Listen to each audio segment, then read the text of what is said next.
How you doing? DJ Tyrone Blue here. I just want to show all you guys that are interested in the lighted front facades how to do it, and give you some examples of what it can look like. And I just wanted to do this for those of you that aren't sure about this Tyrone Blue guy. I wanted to show you a quick picture of what I just finished building. I spent my whole summer doing, so that you know I am qualified to comment on building facades. Here's what I just finished building. Yeah, my wife wanted a storage shed. Here's what she got. Let me show you around the inside real quick, just so you have an idea of the kind of work that I do.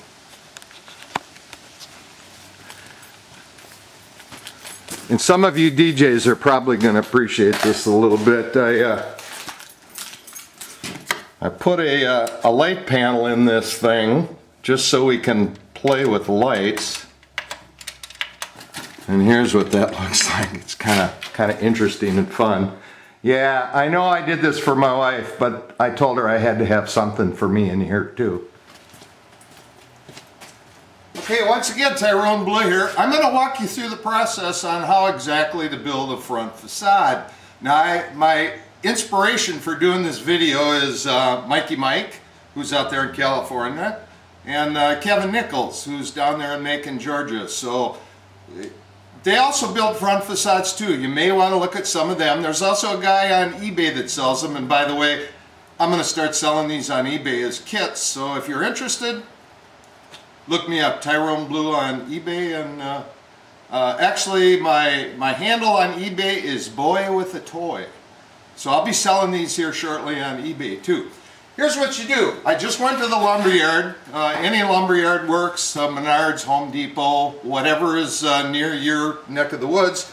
I bought a bunch of boards. These are 8-foot boards, pine boards, that are 6 inches wide by 1 inch thick. Now they're actually 3/4 of an inch thick, and they're actually 5.5 inches wide, which is, once they mill the lumber, that's how it turns out. I set my table saw to rip this right down the middle, so I'll wind up with 2 boards that are exactly just under 2.5 inches wide. And once I run it through the table saw, here's what comes out of it. It's a board about this thick, and what I've done to prepare this is I put it in my radial arm saw, and I cut the first section at 52 inches long, which is how long the panels are, and the next section is 28 inches long. So what I did is I set my radial arm saw for 28 inches for this board and 52 inches for this board. Okay, once again, I'll show you what I did. This is a jig I just made for cutting the panel cut in this. I took the boards. They were like this originally. I ran through my table saw to get 2 pieces of wood, and obviously they were 8 feet long. Then I cut the shorter panels to 28 inches long, and I cut the longer panels to 52 inches long.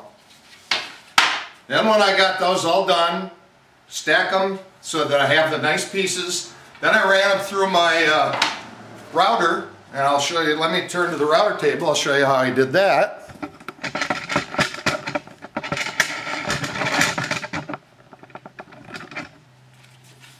I put them on a router table so I could put a nice finished edge on this. Helps if you plug it in. I'm starting to feel like Kevin here. Oh look, there's crows out there. No, that's an inside joke. Don't worry about it. Wear your safety glasses.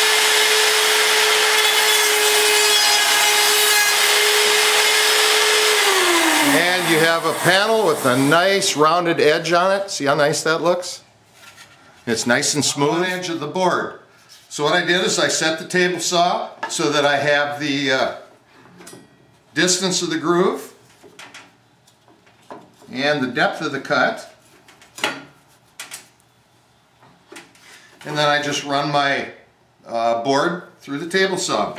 Use a push stick. In this case, I'm not going to use a push stick because the blade is down far enough and in far enough so that my hands are completely protected by the piece of wood.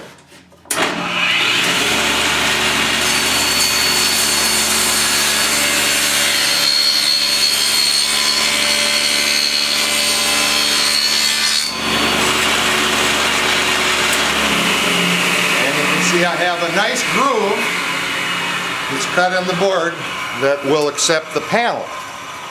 And this will fit all the panels. Okay, what I did is I built myself a little jig. And basically the jig is just designed to fit over my fence and to hold the board in an upright position like this so I can run it through the saw. This makes it a whole lot easier than trying to resaw this with a bandsaw blade, a dado blade, or run it through your radial arm saw multiple times to cut that lap in there. This cuts it all in one operation.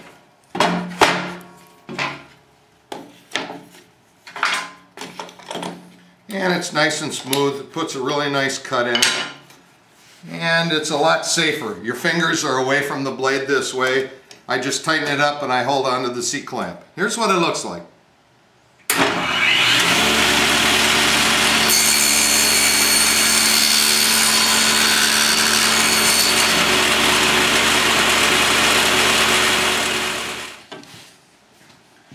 Now the next step is to cut the lap out of the board with your radial arm saw. What I've done, you can see here, is I put a stop board in there so I don't have to keep measuring this every time I cut the lap joint out of here.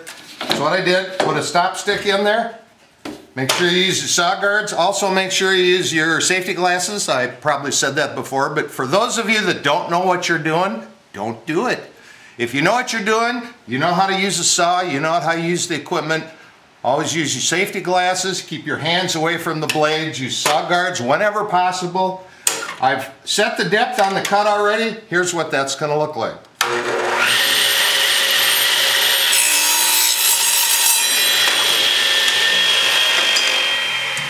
And I've just cut the lap joint out of the end of the board. I'll do the same thing that you've just seen me do with this end of the board, and I'll have a completed board.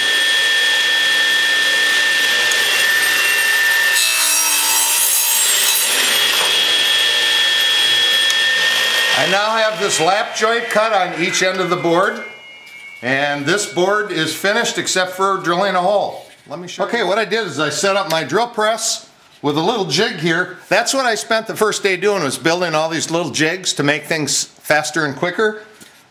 This is the board with the groove, the lap joint, and all I have to do now is put it in my jig to drill the hole so it's exactly in the center of the board.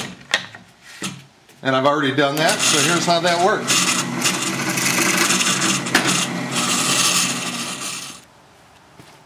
Okay, your kit, and there will be 5 of these minimum in your first kit. After that you can order 2 kits, but your first kit will consist of 5 groups like this, 5 frame sections like this. Okay, it's starting to rain here, so I had to kind of hurry up and move the camera around. Once you got 3 sections together, bolted, just take your panel, start sliding it in the grooves, then simply slide it into place. Make sure you line up the groove at the very bottom. And slide the panel all the way in. That's all there is to it. Then take your 4th piece. Make sure the panel slides into the groove on the 4th piece.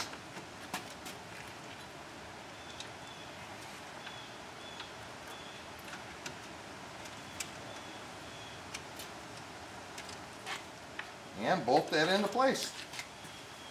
Okay, here's your finished panel. It took me, probably 3 minutes to put it together. I had to finagle the nuts a little bit. On the back side, you may also want to take these T-nuts, tap them in with a hammer so that they're tight against the wood. But you can see the joints look really nice. They're nice and tight.